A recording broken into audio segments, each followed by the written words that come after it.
नमस्कार। MSG 6 के अंतर्गत आज हम वापस से हिंदी भाषा और गद्य के उदय के विषय में ही चर्चा करेंगे। हिंदी भाषा और गद्य का जिस जिस विकास की हम बात कर रहे हैं, ये वो विकास की बात कर रहे हैं जब भाषा को छोड़ करके भाषा लोक भाषा को अपना रही थी।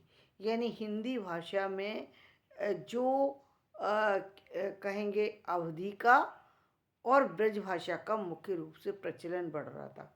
और ये दोनों भाषाएं जहाँ जहाँ इसके जनक तुलसीदास जी और सूरदास जी थे, जो जिन्होंने कि इन दोनों संस्कृतियों को बढ़ाने की कोशिश की, ब्रजभाषा को बढ़ाने की कोशिश की, या फिर तुलसीदास ने जो है अवधि को बढ़ाने की जो कोशिश की, जो उन्होंने अवधि में लिखा, उसका जो है बहुत बड़ा प्रभाव पूरे भारतीय समाज पर पड़ा। एक तरफ जो हमारी हिंदी उभर कर के आ रही थी, वो हिंदी जो है वो पूरी की पूरी एक लोक भाषा से जुड़ी हुई हिंदी थी। वो लोक भाषा ही थी, लोक भाषा से जुड़ी हुई क्या लोक भाषा थी। तो ब्रज का पूरा प्रभाव उस पर था। यह इसी का जो है हम ब्रज भाषा को नहीं कहेंगे, बल्कि हम ये कहेंगे कि ब्रज के साथ साथ अन्य बोलियों का प्रभाव कुछ बदलते हुए रूप में हमें कबीर की ज्ञान मार्ग की शाखा में भी नजर आता है। और जो उधर जायसी के काव्य में भी हमें अवधि का प्रभाव जो है वो दृष्टिगत होता है। तो ये पूरा परिवर्तन का एक ऐसा समय था जबकि लोक भाषा समाज की भाषाओं पर अपना प्रभाव जमाए हुए थे।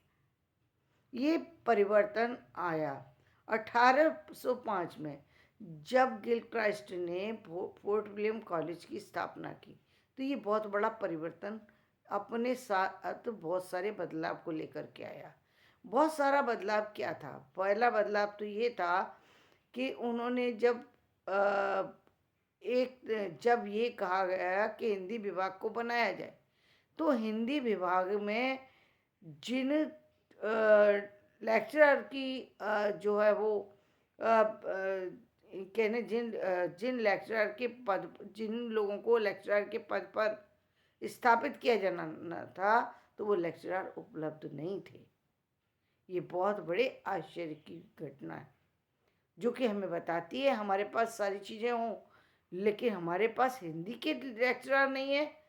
यानी लोगों ने कॉलेज तक हिंदी को पढ़ा ही नहीं था।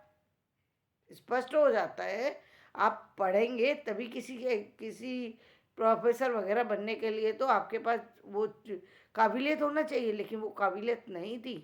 लेकिन अब पद तो किसी न किसी को देना है, तो योग्य जो लोग थे, हिंदी के जानकार जो लोग थे, उनको चुना गया और उनको ही लाया गया और उनको ही उस फोर्ट विलियम कॉलेज के पद पर आसीन किया गया। जब वो लोग आए तो पुस्तकें उपलब्ध नहीं थी। तो ये उससे भी बड़ी आश्चर्यजनक बात थी। जब पुस्तकें उपलब्ध नहीं थी तो अब पुस्तकें तो तैयार करनी, भारत में रह करके भारतीय भाषा को हिंदी मानते हैं और हिंदी का विकास की पुस्तकें नहीं है, तो ये तो आश्चर्यजनक घटना थी। अब इसको कैसे प्रॉब्लम को कैसे सॉल्व किया जाए? तो हिंदी के और गद्य का विकास तो ना के बराबर ही हुआ था, उसको हम विकास कह ही नहीं सकते। तो जो हमारे पास जो पुस्तकें थी वो अनुवाद की जो परंपरा वहाँ से प्रारंभ हुई। खड़ी बोली के का जो प्रारंभ करने वाले थे वो फोर्ट विलियम कॉलेज था, जिसने खड़ी बोली हिंदी के विकास की जो कहानी को पहला रूप दिया। क्योंकि वहाँ पर खड़ी बोली हिंदी रखी गई, तो खड़ी बोली हिंदी रखी गई है तो खड़ी बोली हिंदी में पुस्तकें तैयार की जानी थी। अब यहाँ से शुरू होती है एक परिवर्तन का क्रम। परिवर्तन ये आया कि 1836 में जब और सारी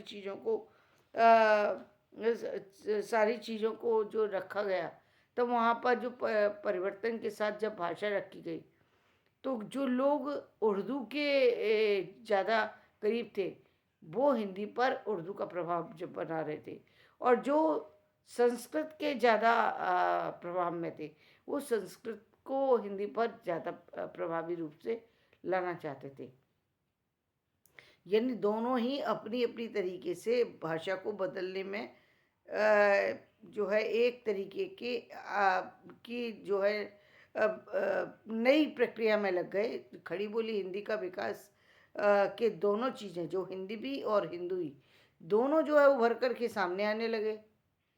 खड़ी बोली हिंदी जो है खड़ी बोली बनने से पहले इन दोनों संघर्ष से गुजर रही थी।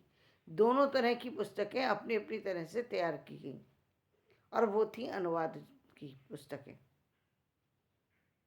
भारतेंदु जी को ये बात अच्छे से समझ में आई। इससे पहले रामचंद्र शुक्ल जी को भी समझ में आ गई।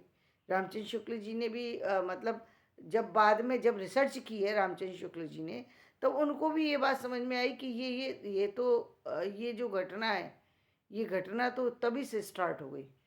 यानी भारतेंदु युग, आधुनिक युग तो बाद में आया, खड़ी बोली हिंदी तो बाद में आई, लेकिन ये परिवर्तन तो उस समय से प्रारंभ हो गया।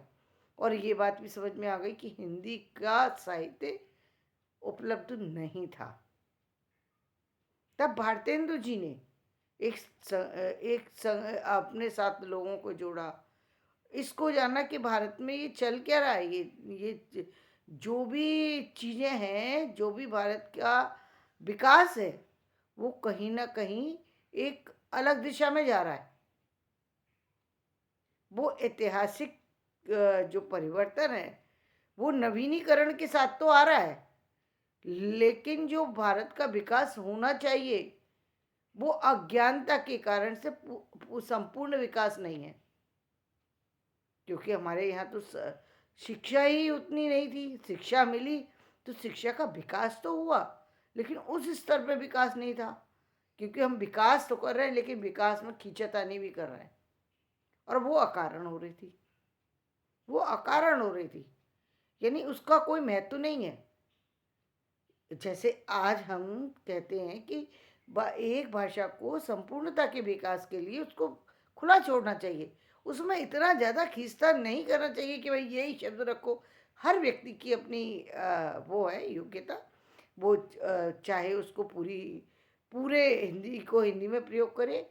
जो अंग्रेजी बोलने वाले हैं वो चाहे तो पूरी इंग्लिश में बात करें, चाहे तो वो यदि दूसरी जगह जा रहे हैं और दूसरी जगह की भाषा की जानकार हैं, दूसरी भाषा को साथ में लेकर के बात करें। या उस जगह के रहने वाले हैं, वो उस भाषा में इंग्लिश में को अपनी तरीके से परिवर्तित करके बोल, ये तो अच्छा है ना किसी भाषा के लिए। तो उसमें इसने खींचतान तो हुई है। तो और जबकि हम सभी जानते हैं कि भारत पर तो जहाँ संस्कृत का प्रभाव है वहाँ पर इस्लामी धर्म का प्रभाव तो था ही। तो जो जिस संस्कृति से जुड़ा हो उसको उस तरह से बोलने दीजिए, उस तरीके से लिखने दीजिए। इतना दबाव बनाने की क्या ज़रूरत है? ज़रूरत नहीं थी, लेकिन ज़रूरत लोगों ने बना दिया, उसको ज़रूरत बना दिया। हाँ, खड़ी बोली हिंदी के विकास की आवश्यकता इसलिए थी, खड़ी बोली हिंदी नाम रखने की आवश्यकता इसलिए थी क्योंकि अब हम हिंदी का विकास करने जा रहे थे।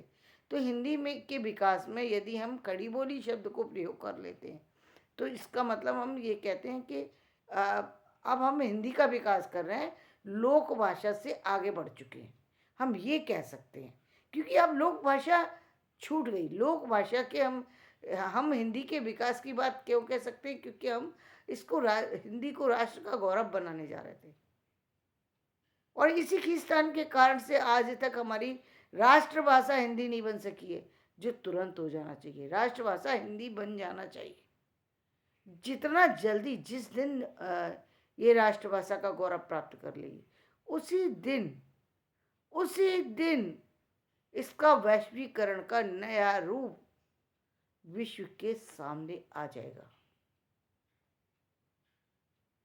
बहुत जल्दी ये विश्व में अपना रूप स्थापित कर लेगी, क्योंकि मॉरिशस में इसका बहुत बड़ा विकास हुआ है, बहुत बड़ा विकास हुआ है। और ये विकास की परंपरा मैं कब से देख रही हूँ, जब मॉरिशस में जो है हिंदी साहित्य सम्मेलन हुआ था, उस समय की मुझे याद है अच्छे से कि जो तैयारियां चल रही थी, जो चीज़ थी मॉरिशस में होने वाला था, वो सारी चीज़ों का मुझे अभी तक पता है। तो वो सारा तब से देख रही हूँ मैं उस चीज़ को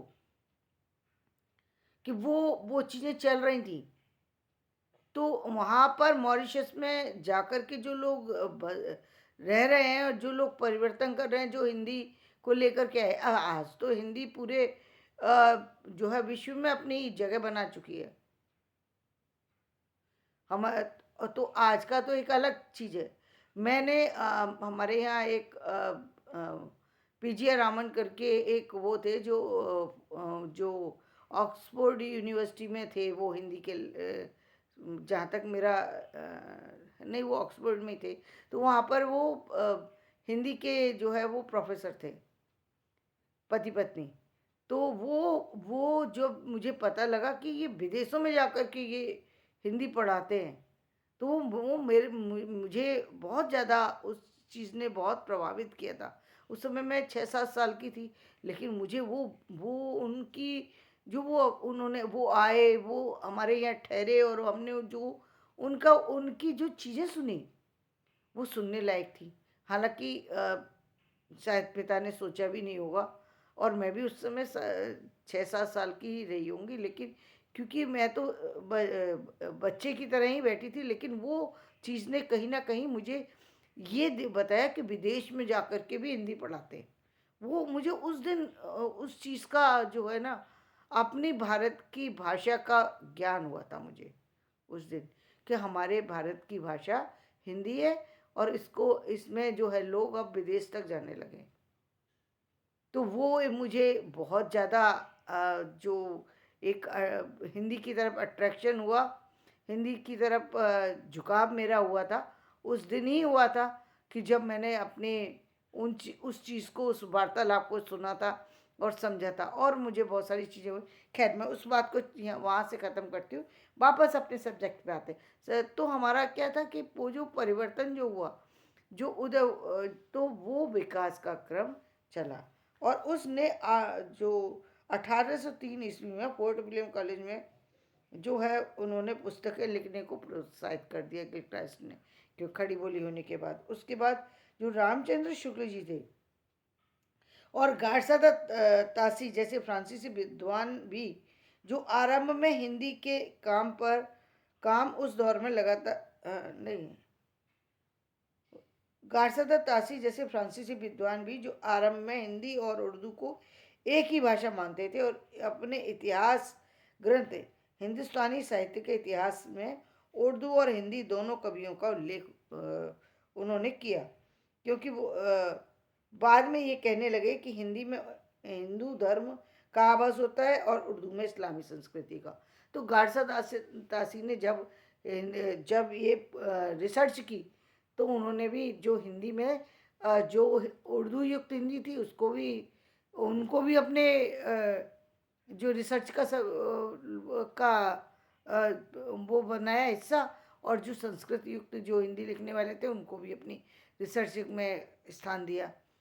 और बाद में उनको पता लगा कि ये एक तरफ कुछ लोग जो हैं वो संस्कृत को खींच रहे हैं हिंदी के साथ, और कुछ लोग जो है हिंदी के साथ साथ जो है उर्दू को खींच रहे थे। तो ये जानकारी उनको, जब उन्होंने रिसर्च कर ली, अपनी रिसर्च सबमिट कर दी, उसके बाद उनको ये जानकारी मिली थी।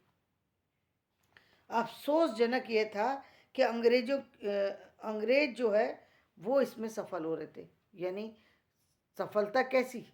सफलता ये कि अब वो यही चाहते थे कि जो हमारा जो जो जो हमारा समाज है, वो यदि एक ही दिशा में जाएगा, तो फिर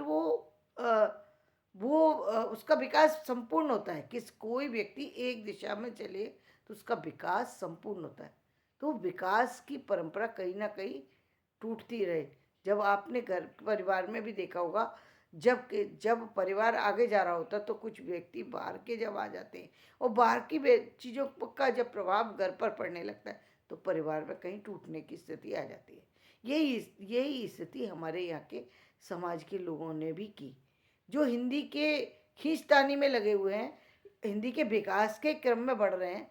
विकास की बातें करना चाहिए, जो भारतेंदु जी ने किया, वो व्यर्थ की बातों में कम पड़े हैं। उन्होंने काम करके बताया, कि खड़ी बोली हिंदी में क्या होती है, ये करके बताया। नई कविताएं खड़ी बोली में लिखी, जबकि भारत के अन्य लोग इसको स्वीकार तो कर रहे थे, लेकिन कविता रचने से डर रहे थे, क्योंकि उनको लग रहा था खड़ी बोली हिंदी में कविता पढ़ेगा कौन। ये उनकी अज्ञानता की जो है वो ये बातें थी। तो इस तरीके से हम और बात और बहुत सारी हैं, लेकिन आज का वीडियो मैं यहीं समाप्त करती हूँ। मेरा वीडियो पसंद आए तो इसे लाइक करें, शेयर करें, सब्सक्राइब करें। धन्यवाद।